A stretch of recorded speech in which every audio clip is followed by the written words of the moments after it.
WCCO. We know most of you are really worried about what's going to happen with the snow this weekend, so let's get to that. Today is fine. We've got clouds, temperatures that are going to be a little bit warmer, so the weather watcher is red for that reason. Actually, I think this will end up being our warmest day in probably about 2 weeks as we get into the low 30s, but let's go ahead and get to that storm tomorrow. Here's the timing. Southwestern Minnesota, you guys are going to see this first, and it should start as kind of a rain-snow mix down by Worthington and Marshall, and we might still see some rain mixing in with that snow by the time it arrives here in the Twin Cities, which should be early Saturday afternoon. So here's the thing.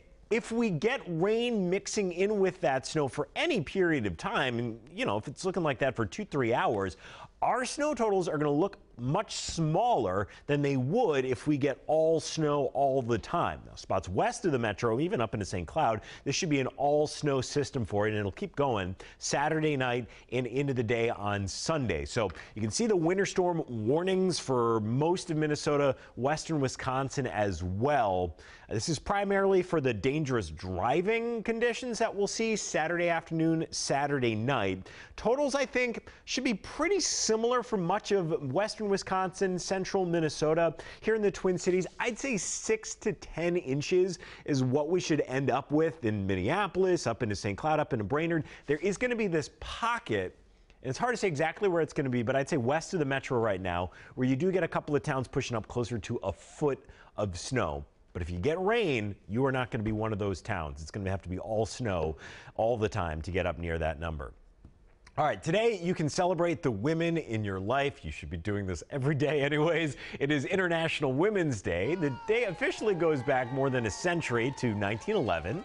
Organizers say it's meant to celebrate women's contributions to the world and seeks to bring international awareness to gender inequality. A rally is planned at the state capitol at 10:30 this morning. And we wanted to take an opportunity to, celebrate more than just our wives and moms and daughters. Let's highlight some of the great women in history.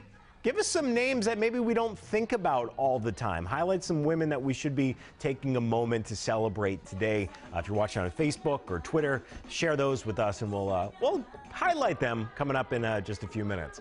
Okay, I thought this story was pretty interesting from the state capitol yesterday, and it's not a sentence I say a lot. After all the closures this winter, the Minnesota Senate passed a bill allowing schools to write off all snow days without penalty this year. So basically this means districts wouldn't have to tack on makeup days to the end of the year and cut into summer break. Now, still, the House has to approve that bill before it's put into place. Okay, take a look at this. We have seen some cool creations this winter, but this has got to be near the top of the list. The Kierland family in Bloomington made this colorful igloo, and here's how they did it. Anna, Kevin, and their 2 boys, a 6-year-old Oliver and Charlie, who's almost 3, filled plastic storage containers with water and food coloring, left them out to freeze, and then Dad just kind of stacked them up into that igloo. It's pretty stunning, isn't it? Oh, love that. Okay, well, this is one of the most read items on WCCO.com. Argosy University in Eagan will close today, right in the middle of the semester. The U.S. Department of Education notified the school last week that they were stopping financial aid funding, saying Argosy's failure to pay credit balance refunds owed to its students and parents demonstrates that Argosy can't meet the required standards. They owe $1.38 million to Minnesota students alone, some of which were close to graduating. To get this far and be so close but yet so far away is just, it's sad, it's disheartening. I've been in utter shock since I've heard the news, and again, we didn't hear the news from the school. We heard the news from the news. So obviously this leaves a bunch of students with nowhere to go. The university is holding a transfer fair on campus today. That is from 10 until 3.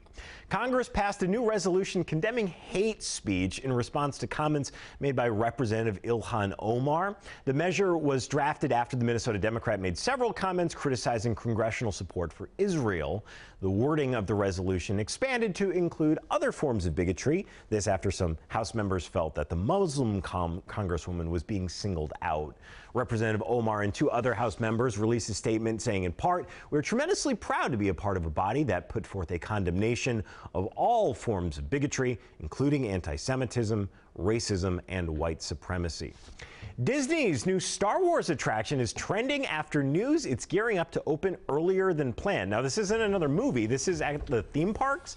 Galaxy's Edge is going to open up at Disneyland Resort in California May 31st of this year, and then Disney's Hollywood Studios in Florida on August 29th. They weren't expecting this until the fall or the winter, so a little earlier than expected. The 2 locations will be nearly identical. So, Skrulls are the bad guys.